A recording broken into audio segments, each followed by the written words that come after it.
ಇವತ್ತು coming back to G S T ರಾಜ್ಯದಲ್ಲಿ ಇವತ್ತು ಮಾನ್ಯ ಮುಖ್ಯಮಂತ್ರಿಗಳು ಆದಿಯಾಗಿ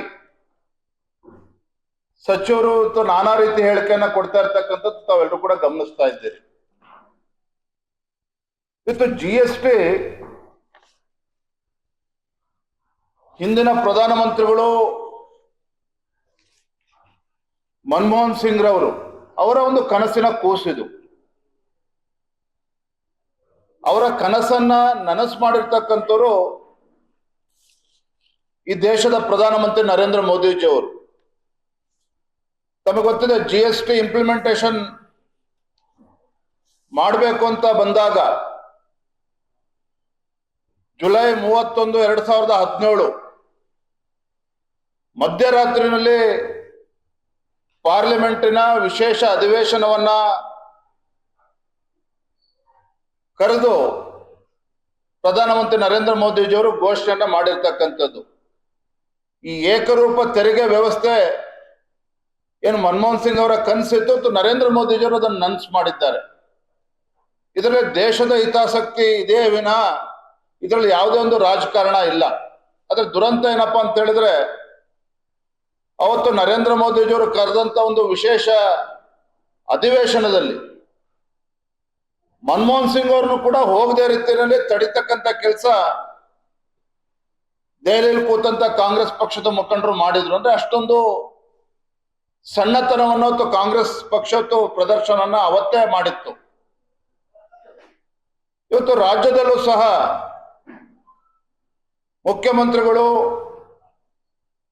ಕೃಷ್ಣ ಬೈರೇಗೌಡರು ಕೂಡ ಒಳಗೊಂಡಂತೆ ನಾನಾ ರೀತಿ ಹೇಳಿಕೆಗಳನ್ನ ನೀಡ್ತಾ ಇದ್ದಾರೆ. ಒಂದು ರಾಜ್ಯ ಸರ್ಕಾರ, ಮಾನ್ಯ ಮುಖ್ಯಮಂತ್ರಿಗಳು ಮತ್ತು ಸಚಿವರು ಒಂದು ಅರ್ಥ ಮಾಡ್ಕೋಬೇಕಾಗ್ತದೆ. ಇವತ್ತು ಭಾರತ ಅಭಿವೃದ್ಧಿಯ ಪಥದಲ್ಲಿ ಸಾಗಬೇಕು ಅಂತ ಹೇಳಿದ್ರೆ ಕರ್ನಾಟಕ ಒಳಗೊಂಡಂತೆ ಎಲ್ಲಾ ರಾಜ್ಯಗಳ ಸಹಕಾರ ಕೇಂದ್ರಕ್ಕೆ ನೀಡಬೇಕಾಗ್ತದೆ. ಆಗ ಮಾತ್ರ ದೇಶ ಅಭಿವೃದ್ಧಿ ಹೊಂದೋದಕ್ಕೆ ಸಾಧ್ಯ ಆಗ್ತದೆ. ನಾವೇನು ಹೇಳ್ತೇವೆ, ಕೋಆಪರೇಟಿವ್ ಫೆಡರಲಿಸಂ ಅಂತ ಹೇಳ್ತೇವೆ. ಅದನ್ನ ಅವರು ಕೂಡ ಅದನ್ನ ಅರ್ಥ ಮಾಡ್ಕೋಬೇಕಾಗ್ತದೆ. ನಾನು ಗಮನಿಸ್ತಾ ಇದ್ದೆ, ನಮ್ಮ ರಾಜ್ಯಕ್ಕೆ ಅದು 14-15 ಸಾವಿರ ಕೋಟಿ ಲಾಸ್ ಆಗ್ತದೆ. ಅದು ಅಸತ್ಯ ಅಂತ ನಾನು ಹೇಳ್ತಾ ಇಲ್ಲ. ಇವತ್ತು ರಾಜ್ಯದ ಹಿತಾಸಕ್ತಿ ಎಷ್ಟು ಮುಖ್ಯನೋ ದೇಶದ ಹಿತಾಸಕ್ತಿನೂ ಕೂಡ ಅಷ್ಟೇ ಮುಖ್ಯ. ಭಾರತ ಇವತ್ತು ಶ್ರೀಲಂಕಾ ಜೊತೆ ಅಥವಾ ಪಾಕಿಸ್ತಾನ ಜೊತೆ ಇವತ್ತು ಕಾಂಪೀಟ್ ಮಾಡ್ತಾ ಇಲ್ಲ ಆರ್ಥಿಕವಾಗಿ. UPA ಸರ್ಕಾರ ಇದ್ದಾಗ Bharat it was the 11th largest economy.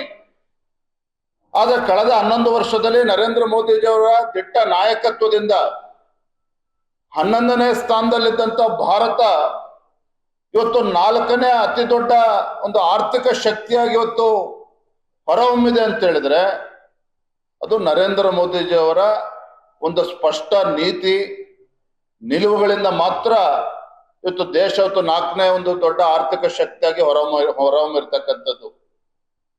ನಮ್ಮ ಗುರಿ ಏನು? ಮುಂದಿನ 4-5 ವರ್ಷದಲ್ಲಿ ಭಾರತ 3ನೇ ಅಥವಾ 2ನೇ ದೊಡ್ಡ ಒಂದು ಆರ್ಥಿಕ ಶಕ್ತಿಯಾಗಿ ಹೊರಹೊಮ್ಮಬೇಕು ಅಂತಕ್ಕಂಥ ಒಂದು ಗುರಿ. ಈಗಾಗಲೇ ಮೊನ್ನೆನೂ ಕೂಡ ವರದಿಯನ್ನ ನೋಡಿದ್ದೇವೆ ನಾವು. UK based Ernst and Young ಒಂದು ಸರ್ವೆ ರಿಪೋರ್ಟ್ ಕೂಡ ಬಂದಿದೆ. ಇವತ್ತು ಭಾರತ ಕೆಲವು ವರ್ಷಗಳಲ್ಲಿ ಅಮೆರಿಕವನ್ನು ಕೂಡ ಹಿಂದಕ್ಕೆ 2ನೇ ದೊಡ್ಡ ಒಂದು ಆರ್ಥಿಕ ಶಕ್ತಿಯಾಗಿ ಭಾರತ ಹೊರಹೊಮ್ಮುತ್ತದೆ ಅಂತೇಳಿ ಇವತ್ತು ಅರ್ನೆಸ್ಟ್ ಅಂಡ್ ಯಂಗ್ ಕೂಡ ಇವತ್ತು ರಿಪೋರ್ಟ್ ಅನ್ನ ಮಾಡಿರ್ತಕ್ಕಂಥದ್ದು. ಯಾಕೆ ಮಾತನ್ನ ಇಲ್ಲಿ ಉಲ್ಲೇಖ ಮಾಡ್ತಾ ಇದ್ದೇನೆ ಅಂತ ಹೇಳಿದ್ರೆ, ಇವತ್ತು ನರೇಂದ್ರ ಮೋದಿಜಿ ಅವರ ಒಂದು ದಿಟ್ಟ ನಾಯಕತ್ವ, ಅವರ ಒಂದು ಇಚ್ಛಾಶಕ್ತಿ, ಇದರ ಪರಿಣಾಮವಾಗಿ ಇವತ್ತು ದೇಶ ಮುಂದೆ ಹೋಗ್ತಾ ಇರ್ತಕ್ಕಂಥ ಸಂದರ್ಭದಲ್ಲಿ ರಾಜ್ಯದ ಮುಖ್ಯಮಂತ್ರಿಗಳು, ಅವರ ಸಚಿವ ಸಂಪುಟದ ಸದಸ್ಯರು ಕೂಡ ಇವೆಲ್ಲವೂ ಕೂಡ ಸಮಗ್ರವಾಗಿ ಚಿಂತನೆಯನ್ನ ಮಾಡಬೇಕಾಗ್ತದೆ. ಇವತ್ತು ನಮ್ಮ ರಾಜ್ಯಕ್ಕೆ ಇವತ್ತು 14-15 ಸಾವಿರ ಕೋಟಿ ಇವತ್ತು ಕಡಿಮೆ ಆಗ್ತದೆ. ಕೇಂದ್ರ ಸರ್ಕಾರ ಅನ್ಯಾಯ ಮಾಡ್ತದೆ. ತಾವು ಗಮನಿಸ್ತಾ ಇದ್ರೆ ಕಾಂಗ್ರೆಸ್ ಸರ್ಕಾರ ರಾಜ್ಯದಲ್ಲಿ ಅಧಿಕಾರಕ್ಕೆ ಬಂದು ಎರಡೂವರೆ ವರ್ಷದಲ್ಲಿ ನಿರಂತರವಾಗಿ ಕೇಂದ್ರ ಸರ್ಕಾರದ ವಿರುದ್ಧ ಅಪಪ್ರಚಾರ ಮಾಡಿಕೊಂಡು ಕೇಂದ್ರ ನಮಗೆ ಅನ್ಯಾಯ ಮಾಡ್ತಾ ಇದೆ, ಕೇಂದ್ರ ಸರ್ಕಾರ ರಾಜ್ಯಕ್ಕೆ ಅನ್ಯಾಯ ಮಾಡ್ತಾ ಇದೆ, ಇದನ್ನೇ ಬಿಂಬಿಸ್ತಕ್ಕಂಥ ಕೆಲಸ ಮಾಡ್ತಾ ಇದ್ದಾರೆ. ನಾನಿವತ್ತು ನಮ್ಮ ಪತ್ರಿಕಾ ಹಾಗೂ ಮಾಧ್ಯಮದ ಸ್ನೇಹಿತರು ಮುಖೇನ ರಾಜ್ಯದ ಮುಖ್ಯಮಂತ್ರಿಗಳನ್ನ ವಿನಂತಿಯನ್ನ ಮಾಡ್ತೇನೆ. ರಾಜ್ಯದ ಬಗ್ಗೆ ಇರ್ತಕ್ಕಂಥ ನಿಮ್ಮ ಕಳಕಳಿಯನ್ನ ನಾನು ಒಪ್ಕೊಳ್ತೇನೆ. ಆದ್ರೆ ಇವತ್ತು ನಮ್ಮ ರಾಜ್ಯಕ್ಕೆ 14-15 ಸಾವಿರ ಕೋಟಿ ನಮಗೆ ಲಾಸ್ ಆಗ್ತದೆ ಅನ್ನೋದನ್ನ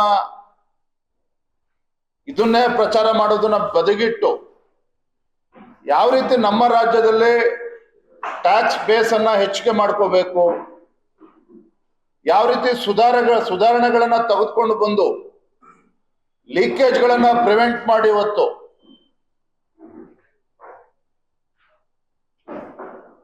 ಅದ್ರ ಬಗ್ಗೆ ರಾಜ್ಯ ಸರ್ಕಾರ ಮತ್ತು ಹಣಕಾಸಿನ ಸಚಿವರು ಮಾನ್ಯ ಮುಖ್ಯಮಂತ್ರಿಗಳು ಚಿಂತನೆ ಮಾಡಿದ್ರೆ ಅದು ರಾಜ್ಯಕ್ಕೂ ಕೂಡ ಒಳ್ಳೇದಾಗ್ತದೆ, ದೇಶದ ಅಭಿವೃದ್ಧಿಗೂ ಕೂಡ ಅದು ಪೂರಕ ಆಗ್ತದೆ ಅನ್ನೋ ಮಾತನ್ನ ನಾನು ಈ ಸಂದರ್ಭದಲ್ಲಿ ಹೇಳೋದಕ್ಕೆ ಇಚ್ಛೆ ಪಡ್ತೇನೆ. ಆದ್ರೆ ಒಂದಂತೂ ಸತ್ಯ, ನಿನ್ನೆ ನಮ್ಮ ಕೇಂದ್ರ ಸರ್ಕಾರ, ನಮ್ಮ ನರೇಂದ್ರ ಮೋದಿಜಿಯವರ ನೇತೃತ್ವದ ಸರ್ಕಾರ ತೆಗೆದುಕೊಂಡಿರ್ತಕ್ಕಂಥ ಈ ಐತಿಹಾಸಿಕ ನಿರ್ಧಾರ ದೇಶದ ಜನ ಇವತ್ತು ಸ್ವಾಗತ ಮಾಡ್ತಾ ಇದ್ದಾರೆ. ಇಡೀ ಜಗತ್ತು ಭಾರತದ ಕಡೆಗೆ ಇವತ್ತು ಅಚ್ಚರಿಯಿಂದ ನೋಡ್ತಕ್ಕಂಥ ಒಂದು ಸಂದರ್ಭವೂ ಕೂಡ ಇವತ್ತು ಸೃಷ್ಟಿ ಆಗಿದೆ.